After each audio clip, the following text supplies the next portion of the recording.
verdadero. Pareciera, digo, porque acá hay justamente una discusión entre si el conocimiento de algo es y se puede ciertamente de forma absoluta conocer, ¿no? De forma total. Por eso se le denomina problemas del conocimiento. Alguien, por ejemplo, podría sostener que puede haber una verdad de forma absoluta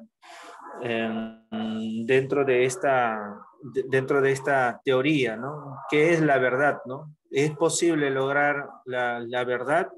O sea, ese es un problema dentro de la filosofía. Ojo, y este tema lo vas a encontrar como problemas de conocimiento o si no también como nociología, de esa manera, ¿ya?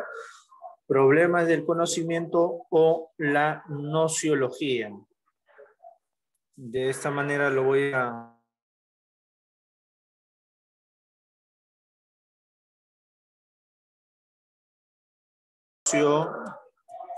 Logía, logía, de esa manera. ¿Por qué, profesor? ¿De dónde proviene ese término nociología? La nociología proviene de dos voces griegas, gnosis que significa conocimiento, logología que es conocimiento. Entonces, es el estudio, es la problematización que se realiza con respecto al conocimiento, ¿ya? Por eso la importancia de este tema que viene también en muchos exámenes de admisión y que te ayuda a despejar también algunas dudas que se puedan generar en torno a este tema. Entonces, vamos por acá. ¿Qué es la verdad?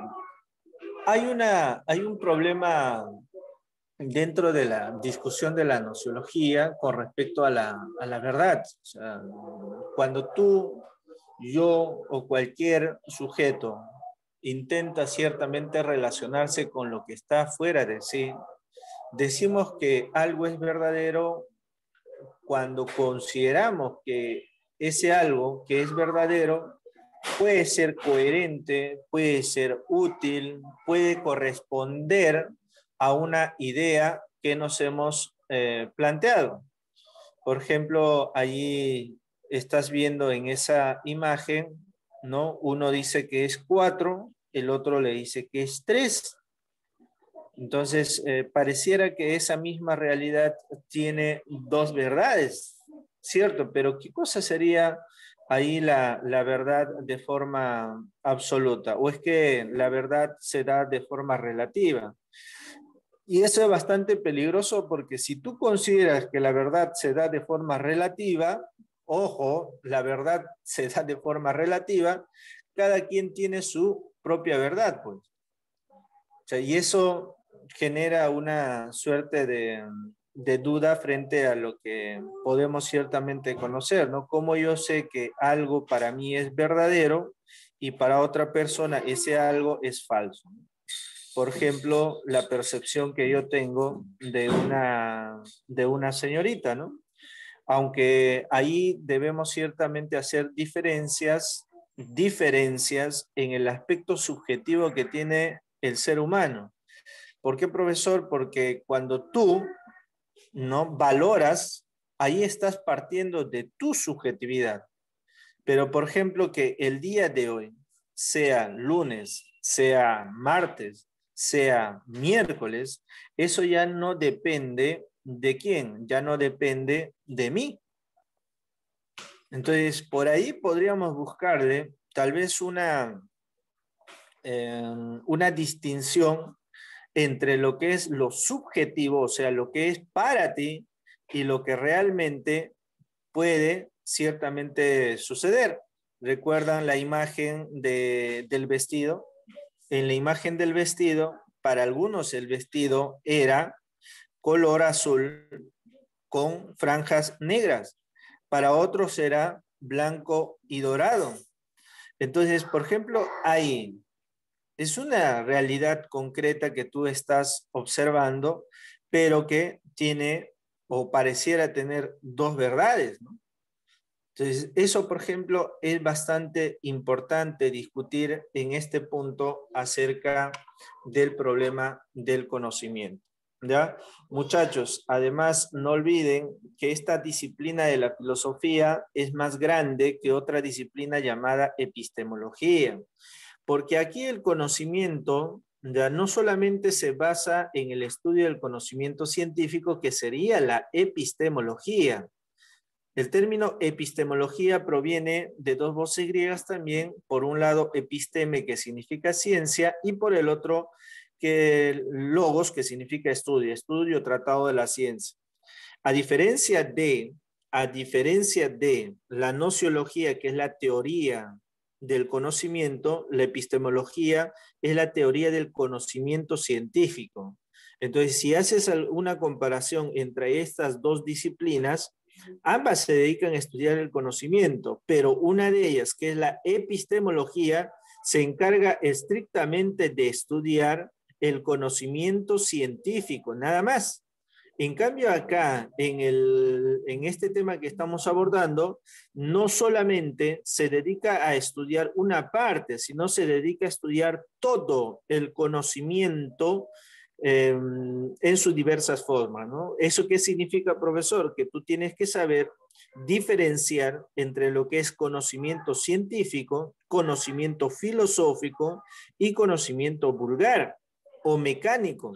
Pues hay niveles de conocimiento que se van a ir desarrollando en este aspecto, ¿ya?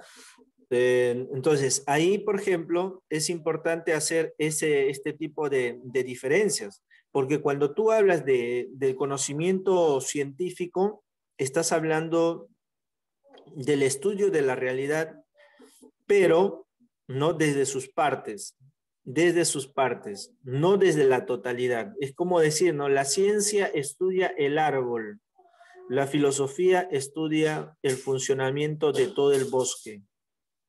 ¿Te das cuenta? La filosofía es, en el estudio de su conocimiento, es más amplio que la ciencia. La ciencia intenta estudiar lo que es la particularidad del bosque. Quien estudia el bosque es la filosofía. Entonces, esa es la relación, por ejemplo, la distinción entre la ciencia y la filosofía. La primera distinción que debes hacer entre ciencia y filosofía es la siguiente: la ciencia es particular, la filosofía es general, es total.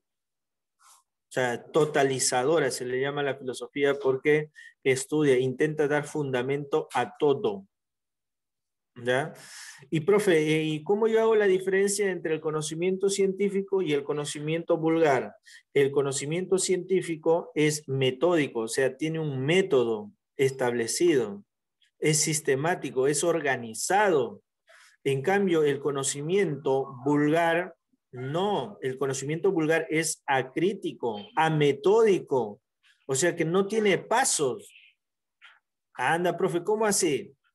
La diferencia, pues, por ejemplo, para poder sanarte, ¿ya? ¿Acaso el médico, cuando vas a un médico, ya el médico no ha realizado estudios durante 5, 6, 7 años, ha adquirido el método, los pasos que debes seguir para poder diagnosticarte, tratarte? Todo eso es lo que he aprendido. Pues que acaso vas a un médico y el médico te dice, ¿sabe qué, señor? Llegando a casa no se va a pasar huevo en la mañana, en la tarde también más huevo y en la noche más huevo, ¿no? Pues, o sea, ahí la diferencia es que el conocimiento que ha adquirido este médico es un conocimiento que tiene un método, tiene una organización, a eso se llama sistematización. ¿Te das cuenta? Por ejemplo, las madres de familia ya no tienen pues un conocimiento científico a la hora de cocinar. La hora de cocinar es parte de la experiencia inmediata, parte de la experiencia empírica inmediata. Entonces, ellas a través de la experiencia han establecido los criterios. No hay pues un estudio todavía en una universidad, ¿no? que ha desarrollado estudios científicos para que esta persona o mamá científicamente cocine, por ejemplo, ¿no? Entonces, profesor, entonces, ¿hay conocimiento vulgar? Sí, pues, hay conocimiento vulgar.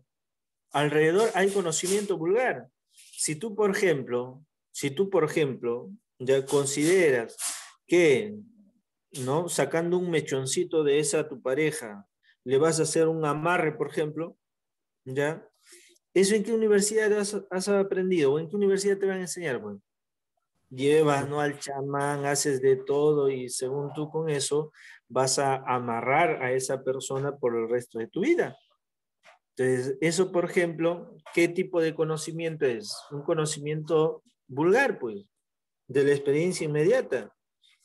Quieras o no, por ejemplo, que te pasen huevo a las 6, a las 12, ¿no? De mal susto, te han ojeado, etcétera. ¿Qué es eso? ¿Eso es científico? No es científico, pues. No hay estudios científicos que demuestren eso.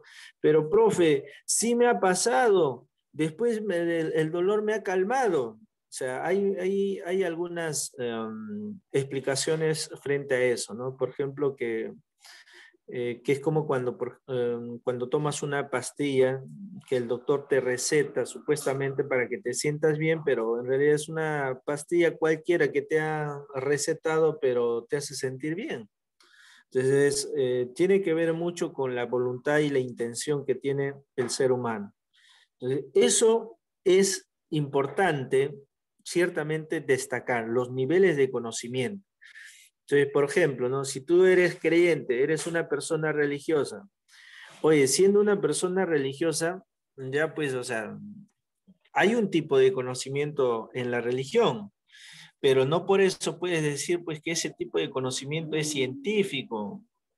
O sea, no, si tú eres una persona religiosa y si quieres explicar desde la ciencia, te vas a perder, pues. Por eso es importante justamente hacer estas diferencias entre los tipos de conocimiento que existen, pues, ¿no?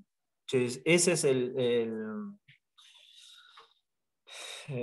esa es la distinción, esa es la relación entre estos niveles de conocimiento que existen, entre el conocimiento vulgar o mecánico, empírico también se le conoce, con el conocimiento científico, ¿no? Y el conocimiento filosófico. Otro ejemplito del conocimiento mecánico ante la gente, porque no el sol se levantaba, ¿no? Creía que el sol giraba alrededor de la Tierra, ¿no? Es un conocimiento vulgar, empírico, ¿no?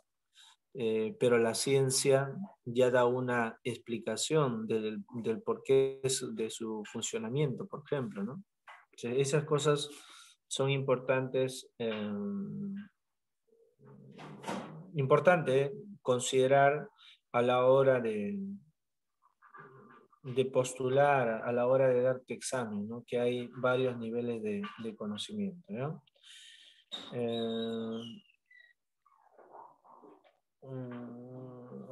Ahí está. Perdón. Samuel dice, profe, ¿puede aceptar a la ya? Está concentrado en lo que estaba diciendo. ¿Cuándo empieza año nuevo? Se pasan cuy, dice. Cuando no veo su solicitud de ingreso, cuando terminan una relación, se van a dar un baño de florecimiento. La academia sabe, muchachos. Pronto vamos a hacer un ciclo de pago a la tierra acá. Claro. Entonces, todas esas cosas es parte de ese conocimiento empírico, ¿no? Por ejemplo, persignarse, rezar. O sea, ¿no has estudiado, Profesor, por ejemplo? ¿qué Sí. significa mecanicista? Mecánico. Mecánico. Mecánico viene de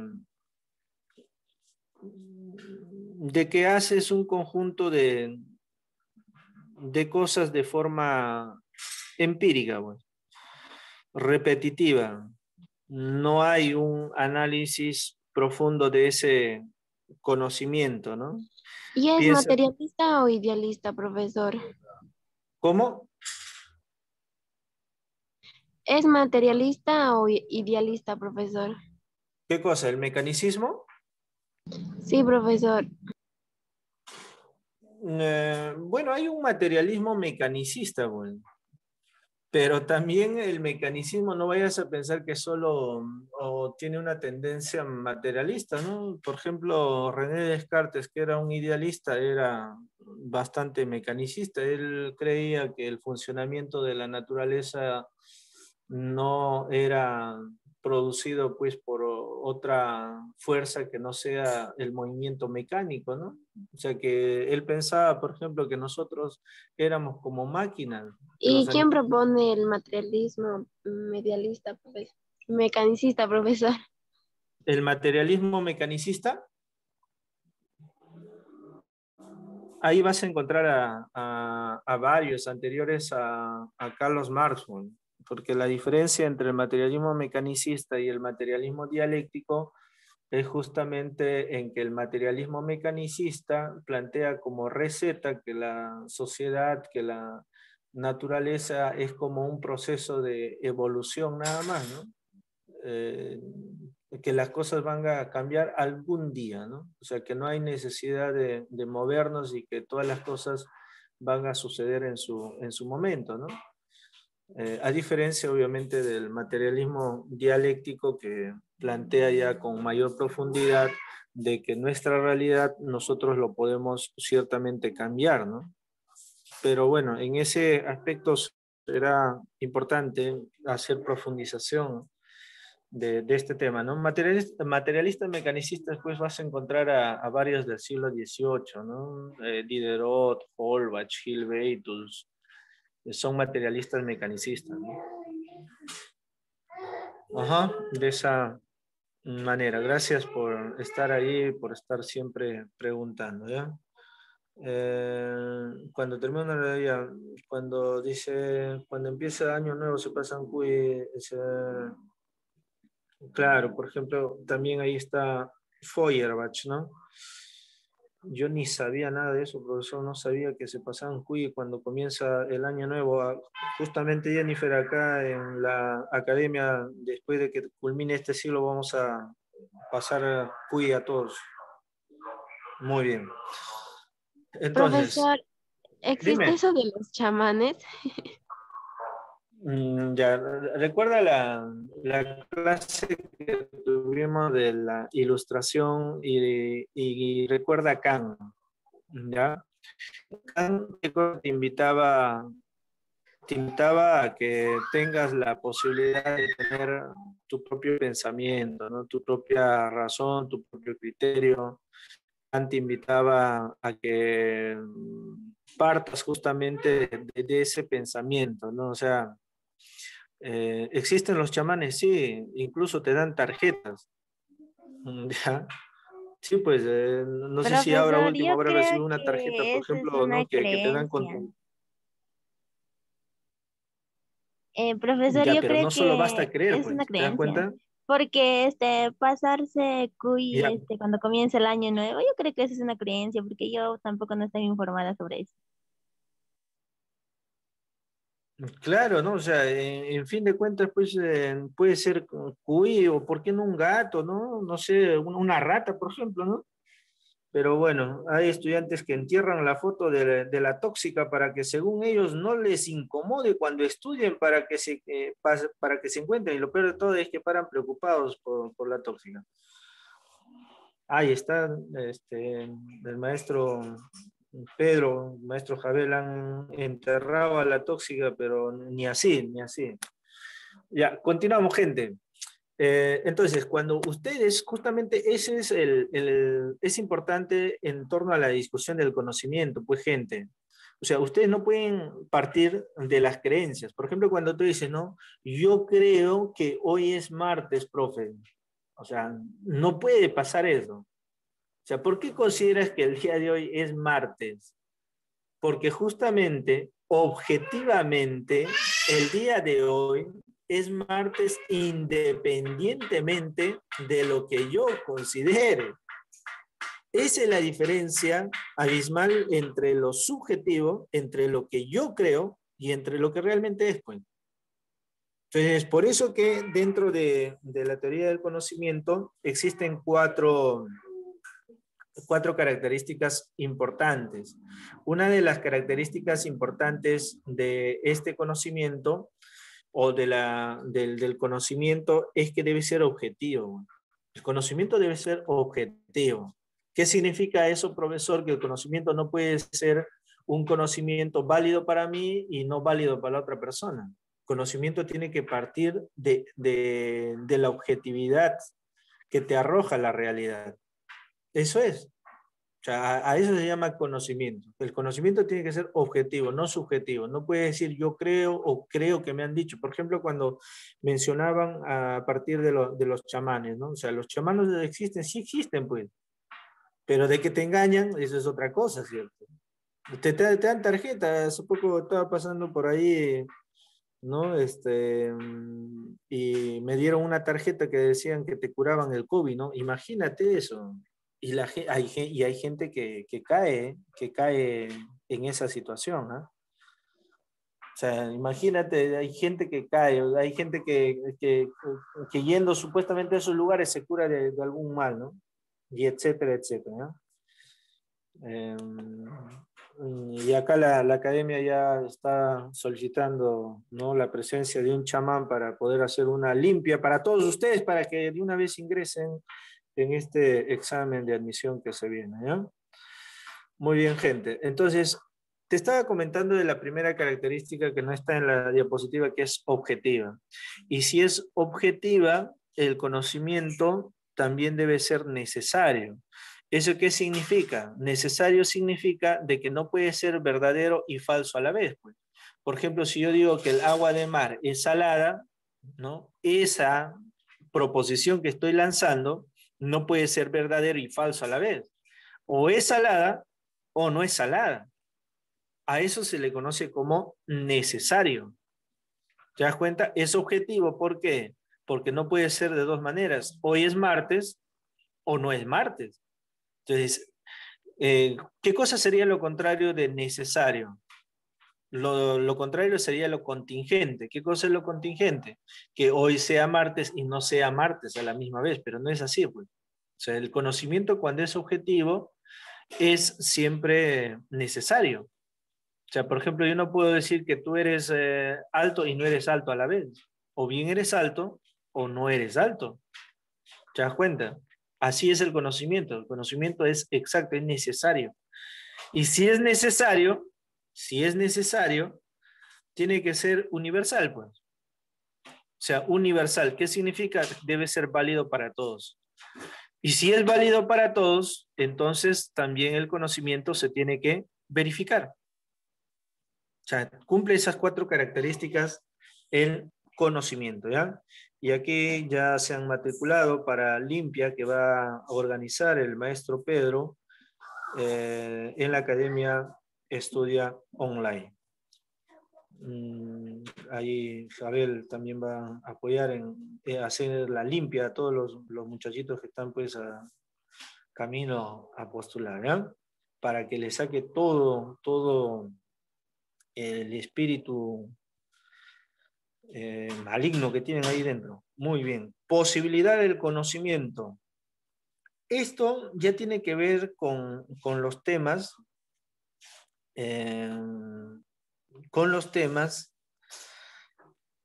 de problematización dentro de este temita de la teoría del conocimiento. O sea, si tú te das cuenta desde el título ya de frente te dice, ¿no? Posibilidad del conocimiento.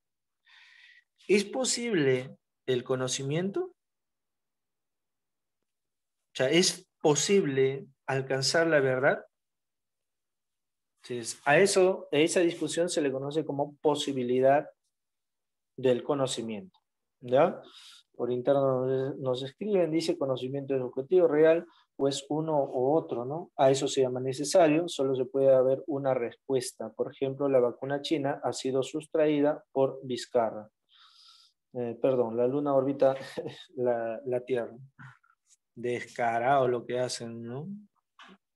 O sea, y todavía descarado lo que hacen y luego te hacen dudar todavía desde la filosofía diciendo, pero eso puede ser verdad para ti y para otro puede ser otra cosa, ¿no? Y es increíble todo lo que está pasando. Oye, por cierto, lo que está pasando más o menos te ubica pues en la Revolución Francesa, ¿no? O sea, que la gente mientras moría de hambre, nosotros también estamos en la misma situación, hasta que hay otra gente canalla que lamentablemente pues lucra con todas las cosas que ocurre alrededor. Si estuviésemos con como una generación de la Revolución Francesa, ¿qué vas a estar soportando todo lo que estás soportando ahora? Pues encierro, ¿no? Que otros desgraciados te digan primero el Perú y luego primero se vacunen ellos, mientras que la gente está que se muere, etcétera, etcétera, ¿no? Pero bueno, falta conciencia, falta estudio, falta desarrollo y seguramente en esa dimensión también nosotros estamos pues desarrollando esta sesión, ¿ya? Dogmatismo. Esta es una postura dentro de la posibilidad del conocimiento que frente a esa posibilidad, ¿es posible o no es posible el conocimiento? Te va a responder de que ellos no problematizan si es o no es, ¿ya? El conocimiento es total, o sea, pleno y restricto. En otras palabras, frente a la posibilidad del conocimiento, los dogmáticos te van a decir que sí es posible conocer pues, de forma total, ¿ya? Cuando el hombre se vincula con algo, logra captar plenamente las cualidades del objeto, ¿ya? ¿Es posible conocer o no los objetos? Dogmatismo, sí es posible, se acabó. Tales, Pitágoras, Demócrito, Parménides, sus mayores representantes, ¿ya? Bueno, el dogmatismo se presenta de varias formas, ¿no? Por ejemplo, aquellas personas que están en alguna religión y que creen tener la verdad total y absoluta, ¿no? O sea, es una persona dogmática, ¿no? O aquella persona que cree en la ciencia, pero considera que la ciencia nomás lo explica todo, por ejemplo, ¿no? Eso también es una persona dogmática, ¿no? Entonces hay que tener bastante cuidado con el dogmatismo porque no vaya a ser que tú te cierres frente a una verdad cuando esa verdad puede ir ciertamente evolucionando, ¿ya? Eh, Dogmatismo dice no problematizan. Si yo problematizaba sobre si la Tierra era redonda en la época medieval, los padres de la iglesia eran tolerantes con la problematización para buscar ese conocimiento. Lo que escribí es solo una forma de dogmatismo. Sí, pues, por ejemplo, nosotros hemos desarrollado lo que es la filosofía medieval y recuerda la etapa de la escolástica, donde la iglesia había tomado el control del Estado y ahí pues, ¿tú qué ibas a criticar? Pues recuerda a Giordano Bruno por desarrollar una concepción, ni siquiera fue porque no creía en Dios, él creía en Dios. Por desarrollar una teoría en astronomía, termina siendo quemado vivo, ¿no? Por la misma iglesia. Entonces, esa es una forma de dogmatismo que se presenta pues en muchos lados, ¿no? Acá mismo, ¿no? Hay gente bastante cerrada, ¿no? Bastante, por ejemplo, los que nos han estado gobernando, recontra dogmáticas, cerradas, no escuchan a la población, ellos creen tener su verdad. Entonces hay que tener bastante cuidado con caer en el dogmatismo, ¿no? El escepticismo, por su parte, ya es aquella que considera o problematiza ciertamente el conocimiento, pero eh, considera que el conocimiento no se puede lograr. Ya no se puede lograr un conocimiento objetivo, necesario, universal, ni verificable. Eso también es un problema. Y hay variantes del escepticismo, ¿no? Por ejemplo, está el escepticismo radical, que es la que representa este señor llamado Pierron de Elis, que considera que no es posible en forma alguna de conocimiento, ¿ya? Profe, pero como estamos haciendo filosofía, usted tiene que sustentar pues esa idea, ¿no? O sea, no puede usted decir, ellos creían de que así, no. ¿Ya? ¿De dónde parte Pirrón de Ellis en su escepticismo radical? Es que él considera, ya, de que si todo es cambiante, y esto lo va a traer pues de Heráclito, ¿no? Heráclito es uno de los desgraciados que trae pues el problema de conocimiento. Recuerdan que Heráclito decía que todo fluye, todo está en constante cambio. Entonces, si todo está en constante cambio, algo que era, al cambiar, ya deja de ser, pues se transforma. Es como tú, ¿no? Por ejemplo, yo no puedo decir que tú eres infante, porque ya no eres infante, eres adolescente, pero en realidad estás cambiando constantemente. Entonces, ¿cuándo eres o cuándo te dejas de conocer? Ese es de Heráclito, pues. Ese es el que trae el problema del conocimiento, ¿no? O sea, como todas las cosas están cambiando, como todas las cosas están cambiando, tú no puedes decir que conoces algo. Y esto te lo van a desarrollar más adelante incluso los sofistas, ¿no? Con Protágoras, por ejemplo. Claro que Protágoras no es radical, ¿no? Por lo menos Protágoras dice que se puede conocer, pero de forma particular. Entonces, en el escepticismo radical, como todo está cambiando, tú estás cambiando, los objetos están cambiando. Mira, tu mueble, ¿no? El espacio donde tú estás está envejeciendo constantemente o no está envejeciendo. Sí, incluso en estos momentos yo te estoy viendo, o bueno, ¿no? Me estás percibiendo y puedes sacar una imagen acerca de mí, pero yo estoy cambiando, tú estás cambiando. O sea, si yo te digo, yo te conozco, bueno, en realidad te conocía porque al estar sujetos a tiempo, todas las cosas tienden a cambiar, entonces nunca te conozco. Con el tiempo todo cambia, profesor. Las nociones de tiempo, de pasado, presente y futuro en realidad no se dan, ¿no? O sea, mira, lógicamente, ¿ah? Lógicamente, pero es necesario utilizarlas. Por ejemplo, ¿existe el pasado o no existe?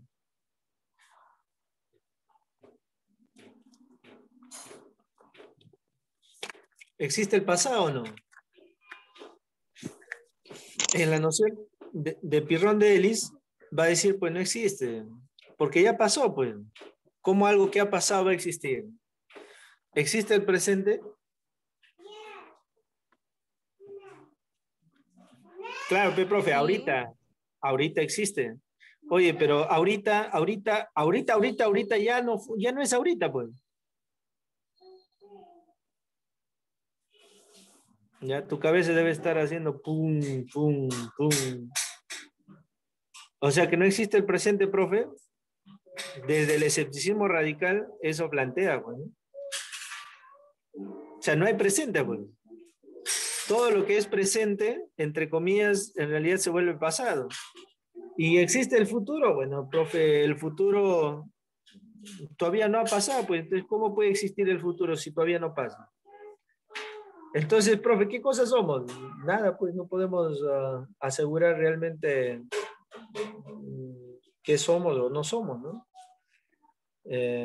Ahí está mi academia querida, dice, el presente es fugaz como la flor de la juventud, así que ponte a estudiar y no pierdas el tiempo, ¿no? Entonces, eso es lo que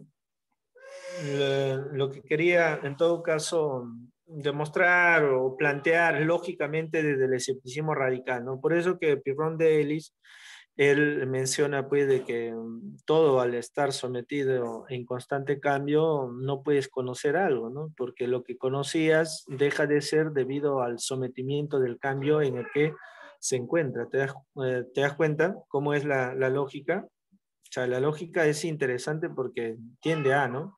Pero de ahí, entonces, si fuese así, todas las cosas que la humanidad ha construido serían falsas. O sea, una pastilla, por ejemplo, no te haría absolutamente ningún efecto, ¿no? Desde la teoría del escepticismo radical. Pero no es así, pues. O sea, no es así, ¿no? Incluso, mira, qué contradictorio es el escepticismo radical, porque dice no es posible forma alguna de conocimiento, inclusive es el planteamiento que están ellos desarrollando, ¿no?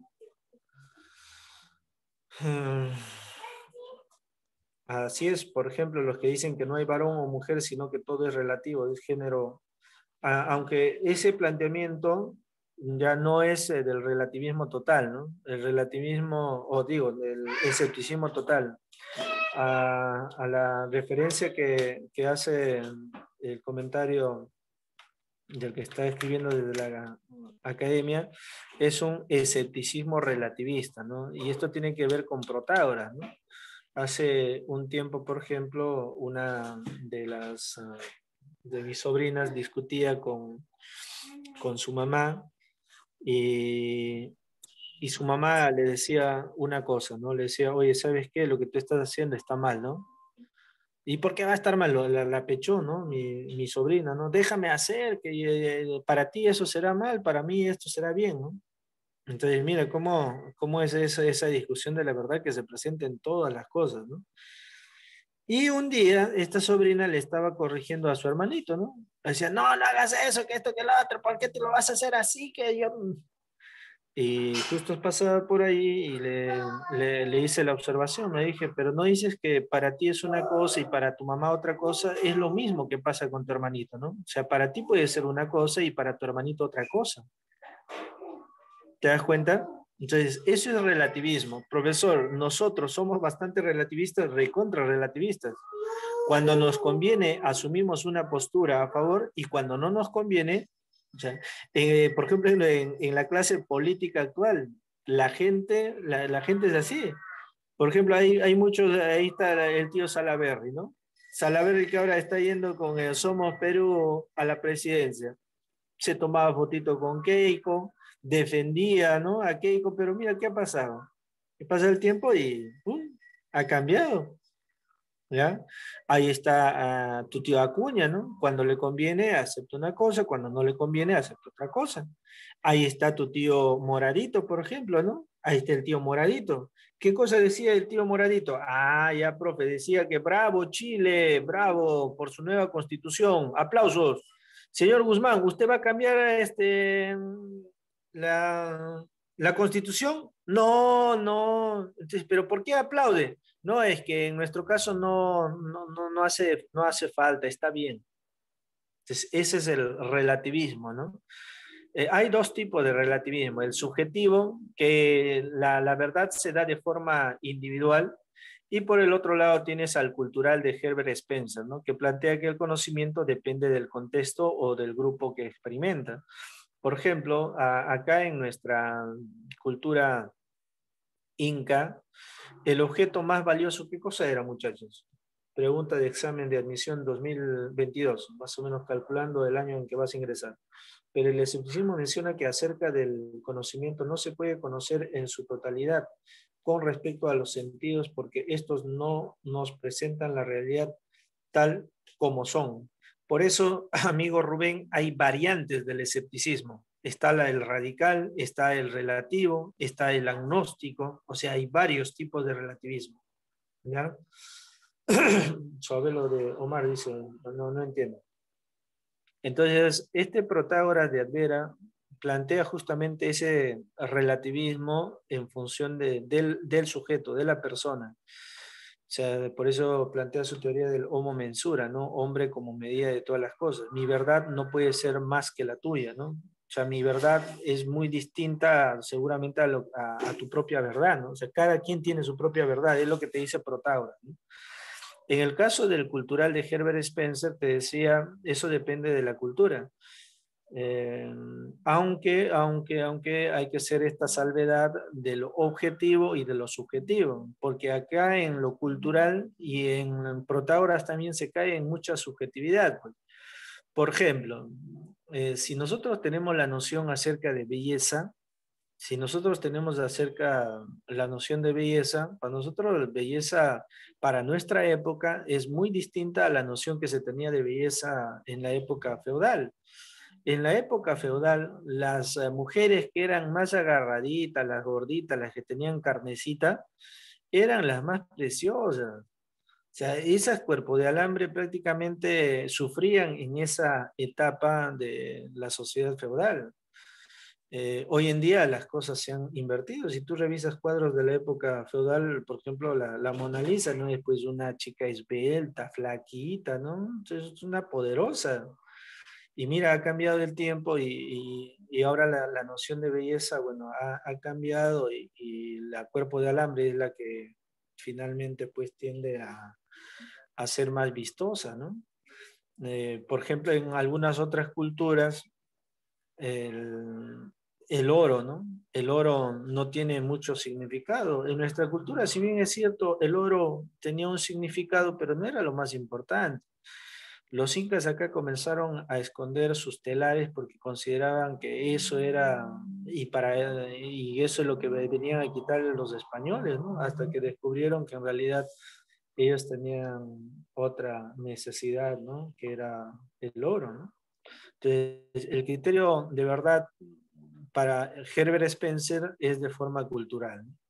Por ejemplo, el agnosticismo de David Hume dice, no es posible conocer lo absoluto. Entonces, ¿quién lo es lo absoluto? Dios, pues, ¿no?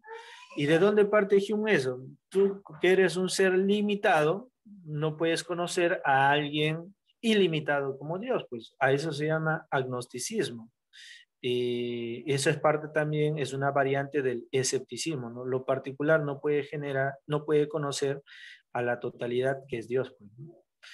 Otro planteamiento, está el escepticismo de tipo positivista, ¿no? Ahí está escrito mal, dice positivismo. Debe ser positivista de Augusto Comte. Comte solo se conoce lo experimentable, ¿no? O sea, el único conocimiento con sentido es el científico nada más. Y eso también es propio de un escepticismo, pero de tipo positivo, ¿no? O sea, que Comte lo que está considerando solamente lo que se puede ver, ¿no? Lo que se puede experimentar, nada más es conocimiento. En otras palabras, por ejemplo, la filosofía, pues, como conocimiento pasaría a un segundo plano, ¿no? O sea, porque hay mucho de conocimiento filosófico que para nada es experimentable, ¿no? Pero no por eso deja de ser conocimiento. Ya, esos son las variantes del escepticismo que hemos visto, ¿ya? Radical, eh, relativo, agnóstico, positivo, ¿ya? Etcétera, etcétera, etcétera, ¿ya? Para las próximas sesiones, francamente, estoy pensando contratar a esos señores que venden fruta, o sea, que tienen más sonido que uno. A ver, entonces, dentro de estas dos posturas va a surgir una tercera, que es la de Immanuel Kant. Para Immanuel Kant, dentro de este primer problema que se está presentando, si es posible o no es posible el conocimiento, él plantea que el conocimiento sí es posible, pero establece los límites y las condiciones en las que se puede dar. O sea, para él dice sí hay conocimiento, pero hay conocimiento limitado. Ese es el planteamiento de Kant. A esta teoría se le conoce como criticismo, ¿ya? Porque hace una crítica a esas teorías dogmáticas, a esas teorías escépticas, ¿no? Entonces, Kant, como ya en su momento habíamos explicado, distingue entre el nómeno y el fenómeno. El nómeno, ¿qué cosa es? La cosa en sí. O sea, el objeto tal como es. No se puede conocer, ¿ya? Y el fenómeno, profe, ¿qué cosa es? Es la manifestación de la cosa. La forma en la que el objeto puede presentar ante los sentidos. Eso es, y a eso se le denomina el fenómeno.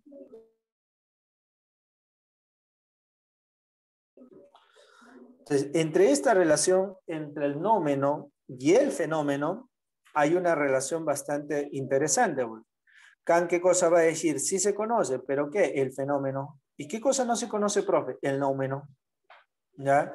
¿Por qué, profesor? Porque cuando tú te relacionas con los objetos que están a tu alrededor, como por ejemplo la mesa, la computadora, etcétera. Tú estás recogiendo a través de los sentidos esa información. Pero los sentidos que van recogiendo esa información, ¿ya? Van a ser prácticamente canalizados, van a ser organizados, van a ser ordenados por la razón. ¿Recuerdas el casco pensante de Kant? ¿Qué te decía el casco pensante? Que nosotros no somos seres que de forma pasiva recibimos toda la información de los sentidos, sino que nosotros lo transformamos. Nosotros le damos una coherencia lógica. Ese es el planteamiento de Kant. Entonces, ¿qué cosa es lo único que nosotros conocemos? Es el fenómeno. No se puede penetrar a la esencia de las cosas. En otras palabras, ¿no? No puedes llegar a conocer la esencia de algo. Tú no conoces la esencia de la manzana. Tú no captas manzana. Tú captas el color de la manzana, la forma de la manzana. A partir de ahí construyes una idea de manzana. Entonces, esa idea que has construido, ese es el fenómeno. Pero nosotros no podemos captar objetos como manzanas. ¿Qué diablos está hablando, profe? Mira, date cuenta, pues. Cuando tú, por ejemplo, te relacionas con una fruta que es la manzana, ¿qué cosa captas con los sentidos? ¿Qué cosa captas con la visión?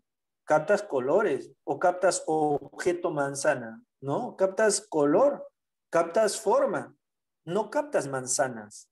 Captas características de la manzana. A partir de esas características, lo que tú haces es armar a través de tu intelecto, ¿no? Una imagen. Eso es lo que te dice Kant. Por eso Eso doy es lo que te gracias a dice. la vista, profesor. No, más bien no debes dar gracias a la vista, porque la vista te ha engañado, la humanidad ha engañado. Por ejemplo, para que estés con esa tóxica también te ha engañado. No, mentira. Entonces, el conocimiento es accesible a nuestros sentidos, pero la construcción que nosotros hacemos de esos objetos, evidentemente ya obedece a un intelecto, obedece a una inteligencia propia de nosotros y va construyendo esas ideas que nosotros tenemos, ¿ya? Cuando me relaciono con la tóxica, dice el nómeno, solo capto su toxicidad y sus arranques de carácter. El fenómeno no conozco las ideas profundas que oculta en su mente, ¿ya? El nómeno, cuando me relaciono con la tóxica, solo capto, no, en realidad la definición que ahí está haciendo la academia no es la más. Claro, claro, Rubén, más bien sería casi al contrario, ¿no? No, el nómeno es que no conozco las ideas profundas que oculta su mente, ¿no? En cambio, el fenómeno es, claro, excelente, mi amigo Rubén ha dado en el clavo y seguramente pues la academia estaba poniendo una trampa, ¿no? Y ahí justamente no cayeron, gente. Muy bien, esa es la distinción, ¿ya? Esa es la distinción. Entonces, ya deja atrás a la tóxica, ya deja atrás y continuamos, ¿ya? Bien. Como cuando te llama a tu casa y te llama al teléfono fijo, la tóxica, y te pregunta dónde estás, ¿no? Estás en tu casa y te llama al número fijo todavía. Es increíble. Ya, continuamos. Esto ya tiene que ver con el origen del conocimiento, ¿ya? La anterior discusión fue si es posible o no es posible. Acá hablamos acerca del origen del conocimiento y este temita también ya lo conoces, porque lo hemos fundamentado. Entonces, ¿dónde se origina el conocimiento? Entonces, en otras palabras, ¿cuál es la fuente de la verdad? ¿De dónde provienen las ideas verdaderas? Entonces, para el racionalismo, cuyo representante es René Descartes, el conocimiento debe ser lógicamente necesario y universalmente válido. Y eso solamente cómo se va a lograr a través de la razón. O sea, los sentidos son contingentes. Contingente, recuerda que era verdadero y que era falso. Por lo tanto, la experiencia no puede generar, ¿qué cosa? La verdad. Eso es, la experiencia no puede generar la verdad. Mira, los sentidos son contingentes, o sea, los sentidos te pueden engañar, te está diciendo Descartes. Pues recuerdas, Descartes es parte de ese postulado, ¿no? Los sentidos te pueden engañar. En cambio, la razón 1 más 1, eso no puede. Esos son conocimientos lógicamente universales y válidamente necesarios, ¿no? O sea, así. Al nacer tenemos contenidos en la mente que son conocimientos universales y necesarios. A eso lo denominó ideas innatas. ¿Eso qué significa? Significa de que en esta parte lo que hace del conocimiento no es que tú captes en la experiencia, porque en la experiencia las cosas son contingentes. En cambio, en esta parte, ¿no? de las ideas innatas, tiene que ver con un poco de la tábula plena, ¿no? ¿Qué significa tábula plena? Que nosotros nacemos ya con ideas lógicamente necesarias y válidamente universales, como las que te he mencionado, la idea, por ejemplo, de mi existencia, la idea de Dios, la idea de las matemáticas, ¿no? Que son universales. Incluso Descartes dice que la filosofía debe utilizar el método de las matemáticas para validar su conocimiento, ya que es universal, ¿no? Entonces, para Descartes eso es bastante importante, ¿no? Entonces, si te pregunta, origen del conocimiento, lo racionalista, ¿qué más? Surge de la razón, o sea, desde que nacemos ya con ideas. Entonces, para ellos, el criterio de verdad es intelectual, se conoce por deducción, no por inducción. Inducción significaría ir de las cosas particulares, de las cosas concretas a casos generales. En cambio, la deducción es plantear una idea general y a partir de ahí ir a hechos particulares. Se conoce por deducción cuáles son los 3 tipos de ideas. Esto también ya lo habíamos desarrollado: innatas, adventicias, ficticias. Recuerda que las ideas innatas son esas ideas universales, lógicamente válidas. Las adventicias son aquellas que se recoge de la experiencia, ¿no? Por ejemplo, que la pared sea amarillo o blanco, eso no es pues algo que universalmente haya nacido en mí, ¿no? Sino es algo que se da en la experiencia. Pero esa experiencia no es universal, en otras palabras, eso es lo que quiere decir Descartes, ¿no? No es que no considera que las ideas surjan también de la experiencia. O sea, hay ideas que vienen de la experiencia, pero esas ideas no son universales, ¿no? No son válidas. Y las facticias o ficticias, que son ideas que nosotros vamos creando, ¿no? La idea de unicornio, la idea de que existe Pikachu, ¿no? Etcétera. Esos son parte ya de la imaginación, ¿no? Del ser humano. Entonces ahí está Descartes, Leibniz, Pascal, ¿no? Por su parte, el empirismo, y ya te mencioné como no sé cuántas veces, el empirismo proviene de este término experiencia, ¿no? De ahí viene el término empirismo, o sea, que las ideas surgen producto de la experiencia. Se oponen al innatismo. Recuerda que el racionalismo es innatismo, ¿no? Innato, ¿de dónde viene? Innato. O sea, antes del nacimiento se da para ellos el conocimiento. Y por eso que el empirista se va a oponer a esa corriente, ¿no? Se opone al innatismo de Descartes, al racionalismo de Descartes, y va a plantear que al nacer es como una tabula rasa nuestra mente, ¿no? Allá, profe, el anterior es tabula plena porque nacemos con ideas. Claro, nacemos con ideas universales. Eso es lo que dice Descartes. El empirismo, en cambio, va a decir tabula rasa. ¿Qué significa? Todos al nacer tenemos una hoja en blanco. Las ideas son producto del contacto con los objetos. Los objetos sensibles tienen cualidades que impresionan los sentidos. Eso es lo verdadero. No es como dice Descartes, que nosotros, las ideas verdaderas nacen con nosotros, ¿no? No, las ideas verdaderas nosotros lo vamos recogiendo de la realidad. Entonces las cualidades son primarias, inherentes al objeto, secundarias, que son efectos en los sentidos, ¿no? Primarias, inherentes al objeto, por ejemplo, su tamaño, el volumen, ¿no? De ese objeto. Secundarias, por ejemplo, ¿no? El olor, el sabor de ese objeto, el color de ese objeto, ¿no? Porque el color de ese objeto es algo que nosotros ya le ponemos, ¿no?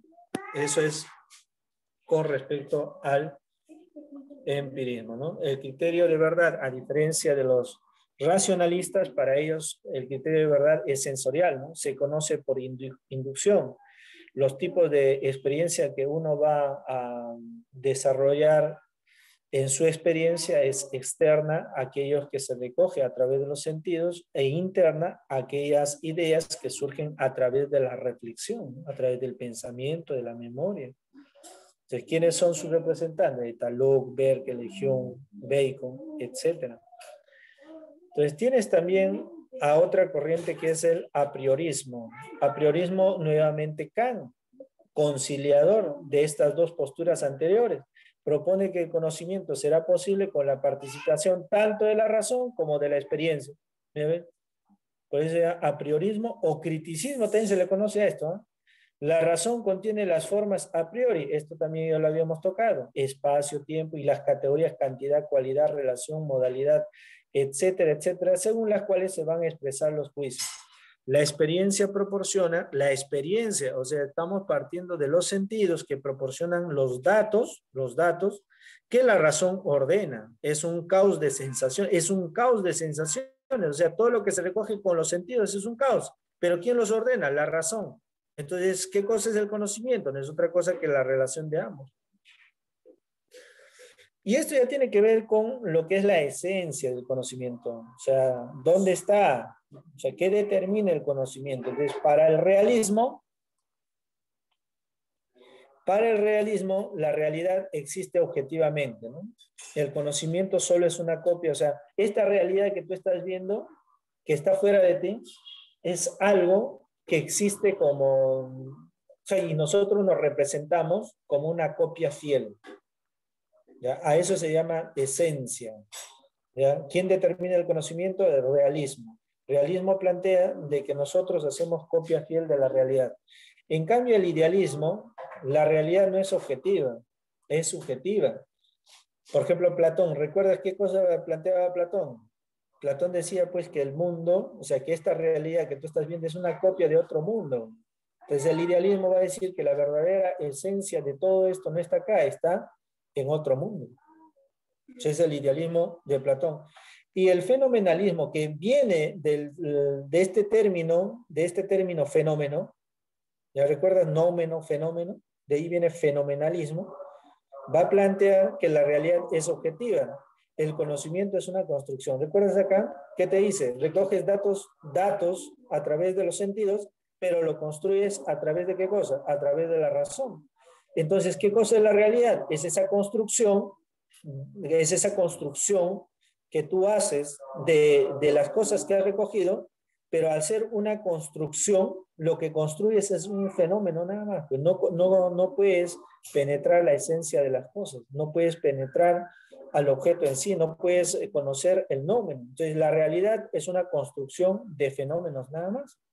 Eso es el planteamiento del fenomenalismo, ¿ya?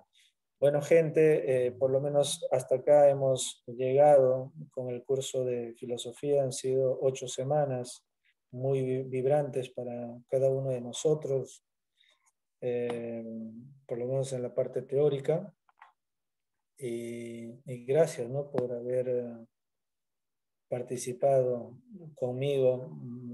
Seguramente seguirán matriculados algunos y bueno, pues que les vaya muy bien, ¿no?, en sus quehaceres, ¿ya? Voy a dejar un ratito de compartir la pantalla para poder ingresar a la parte práctica.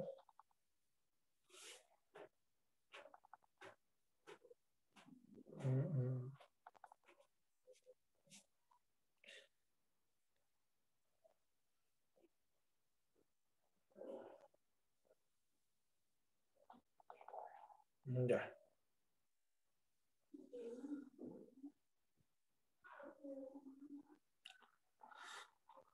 Ahí está. A ver. Ya. Dice, un saber experimental y práctico se considera en lo científico como Un saber experimental y práctico se considera en lo científico como hábito, habilidad, propiedad, conocimiento. Ponle un poquito Ciencia. de zoom. ¿Cómo? Un poquito de Ciencia. zoom, ponle. Ah, ok. Vamos a ver. Ya está.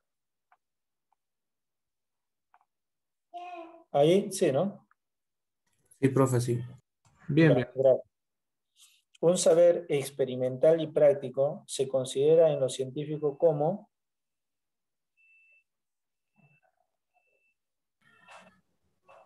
Hábito. no, no es hábito, bueno. No es hábito, no es habilidad. Ah, no. Ciencia, Sí, pues es tan obvio la respuesta que es ciencia, el ¿no? conocimiento. Un saber experimental y práctico. Si es experimental, o sea, se puede demostrar, ¿no? Muy bien. Uno la C, o la C, digo, la B. Hoy no puedo marcar. Uno la B, ¿ya? 2. Disciplina filosófica que estudia el problema de la ciencia. Está regalado, pues, ¿no? Te dije al inicio, la ciencia lo estudia la La epistemología. epistemología. El término episteme en griego significa ciencia. Logos, logia, estudio de la ciencia. Según la ciencia, para explicar un objeto es necesario, en primera instancia, ¿qué cosa tienes que hacerlo? Describirlo, conocerlo, interpretarlo, practicarlo, idearlo. Interpretarlo. Tienes que, a ver, para poder explicar, no, en realidad la Cono- interpretación Conocerlo. la Conocerlo.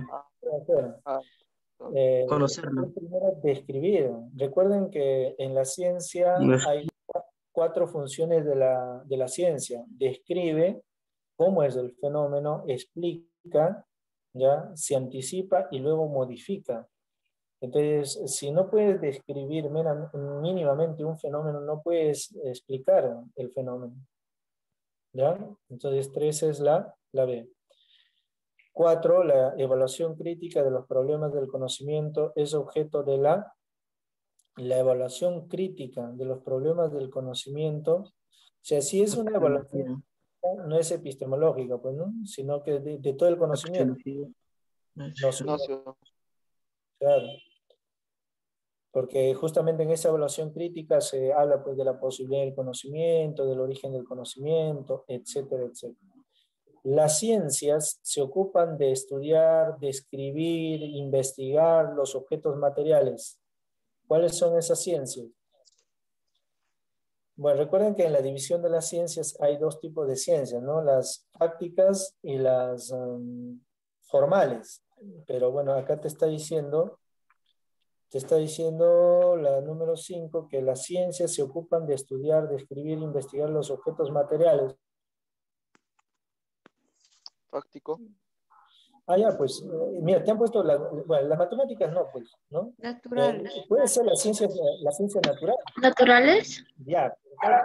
¿Sabes cuál es el detalle ahí? Es que las ciencias naturales y las ciencias sociales, ya, son fácticas. Pues. O sea, cuando tú hagas una división de la ciencia se divide en formales, que son abstractas, y fácticas, que son las reales. Por ejemplo, muchos de ustedes piensan que la psicología, profe, no es una ciencia real. ¿Cómo no va a ser ciencia real la psicología? Cuando te deja la tóxica y estás llorando, estás deprimido, ¿no es un fenómeno observable? ¿Te das cuenta? Entonces, eso está ¿dónde? Dentro de las ciencias sociales. O sea, la Primera, Segunda Guerra Mundial, ¿qué cosa es? ¿Es un invento de la humanidad? No, pues es un hecho real. ¿Te das cuenta? Así. Entonces, sociales, naturales, están dentro de las fácticas. Las fácticas significan ciencia real. ¿Está claro? Y ciencia formal sería algo, lo abstracto, lo subjetivo. Matemática, no miras el número 1, no miras el número 2. ¿No? ¿Se ha entendido, no? La lógica, por ejemplo, ¿no? Son ciencias abstractas. 6. Si entendemos que el conocimiento refleja la realidad y se antepone al criterio individual, hacemos referencia respectivamente, bueno, si el conocimiento refleja la realidad, debe ser objetivo, ¿cierto? Y si antepone al criterio individual, eso es universal, pues, ¿no? Dado. Claro. La D de La Dios te D. ama. O Dios te ama, no andes resentido, Pedro. Dios te ama. Ahí está. Señale lo correcto para los juicios. Algunos se prueban empíricamente, expresan el conocimiento, ¿ya? Los juicios, algunos se prueban empíricamente, expresan el conocimiento, no todos dependen de la experiencia. ¿Qué cosa es un juicio? En Kant recordemos que un juicio se puede, o es una oración, ¿no? Se establece entre dos conceptos, ¿ya? Entonces, ¿qué cosa es lo que dice? ¿Expresan un conocimiento? Sí. ¿Algunos se prueban empíricamente? Sí. ¿No todos dependen de la experiencia? También. En ciertos casos, solo explicitan al sujeto también. Por lo tanto, es todas, ¿no? Todas. Señale lo que identifica el acto de conocimiento. Señale lo que identifica el acto de conocimiento, la universalidad, la relación sujeto-objeto, la representación mental, la expresión sensorial, la validez a priori. Recuerden que lo a priori significa anterior a la experiencia. ¿Cuál identifica el acto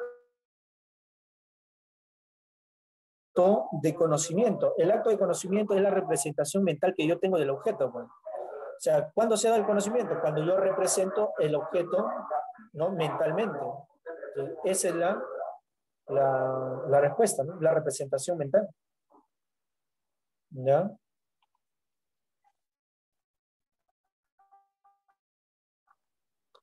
Nueve dice, a diferencia de los escépticos, los dogmáticos te dicen, los dogmáticos, lee bien, ¿eh? A diferencia, los dogmáticos problematizan el conocimiento, no, tienen confianza plena en la razón, podría ser dogmático, proponen el conocimiento bajo ciertas condiciones, no, el conocimiento lo plantean de forma general, suponen que el conocimiento es posible, sí, pues, el conocimiento es posible, ¿no? B y D. B y D. Aunque hay una duda acá, ¿no? Porque ellos no es que suponen, ¿no? Ellos afirman. Porque si hablas acerca de suposición, es como si, bueno, pues no, ellos afirman, están seguros, ¿no? Entonces acá solamente la respuesta sería la B. ¿Ya? Porque acá parte de la suposición es como si los escépticos suponieran que no es posible, no, ellos no suponen, ellos están seguros de que es así. 10. El criticismo, a diferencia del escepticismo, afirma que, a diferencia del escepticismo, el criticismo, nada conocemos, la experiencia no cuenta, conocemos solo fenómenos, nada más. ¿Ya? Pedro, Cristo te ama, la sede de Cristo te ama. Ahí está. 11. Es una característica del conocimiento en el que se hace referencia a las cualidades y propiedades del objeto. Entonces, si se hace referencia a las cualidades y propiedades del objeto, eso es objetividad, porque estás haciendo referencia a las cualidades del objeto. 12. Doctrina filosófica que afirma que el conocimiento es una reproducción o copia fiel de la realidad. Ese realismo, ¿no? De frente. Realismo, no sé por qué sale la C, ¿no? Constantemente. Será porque a Pedro Cristo lo ama, ¿no? Demasiado. 13. Es todo hecho, fenómeno, cosa de la realidad. Es todo hecho, fenómeno y cosa de la realidad. ¿Qué cosa es eso? Es el objeto, pues, ¿no? Objeto conocible, es todo lo que se puede conocer, pues, ¿no? Entonces la 13 es la B. 14. Declara imposible conocer a un ser absoluto como Dios. ¿Quién es? El agnosticismo. No olvides esto, ¿ya? El agnosticismo que estoy hablando. Declara imposible conocer a un ser absoluto como Dios. Idealismo, positivismo. Claro, pues es el agnosticismo. ¿Qué estoy hablando? Claro, el agnosticismo, pues, ¿no? De Hume declara de que lo particular, o sea, nosotros sujetos limitados no podemos conocer a un sujeto ilimitado como Dios, ¿no? Niega la posibilidad de cualquier conocimiento universal, de cualquier conocimiento, eso de frente es el radical. Aunque debería ser acá escepticismo radical, porque si tú lo pones radical nada más no se entiende la respuesta. ¿Ya ves? ¿Ya? Entonces, sería bueno la A, ¿no? ¿Ya? Ámense. Bien, gente, ustedes mismos son los 5 faltantes, ¿ya? Para que practiquen. Un abrazo para ustedes. Ha sido un gusto haberlos acompañado en el curso de filosofía y ya en el curso de psicología. Muy bien, jóvenes. Tenemos algunas otras cosas más, ¿ya? Muy bien, jóvenes. Buen día, ¿no? Ha sido la clase del maestro Kevin en la octava semana. Y bueno, vamos ahora a pasar a la plataforma para poder dar las pruebas de 5 preguntitas. Ya están listas, están calentitas, recién salían del horno, así que vayan y apliquen nomás todo su conocimiento, muchachos, todo su poder. ¿Correcto? Volvemos a este mismo enlace a las 9:30, ¿correcto? Tupananchiscama dice. Kevin, despídete, dice Tupananchiscama. Hasta luego, profe. Hasta luego, profe. Tupananchiscama. Hasta luego, profe. No se vayan a la cama. Gracias, profesor. Cristo te ama.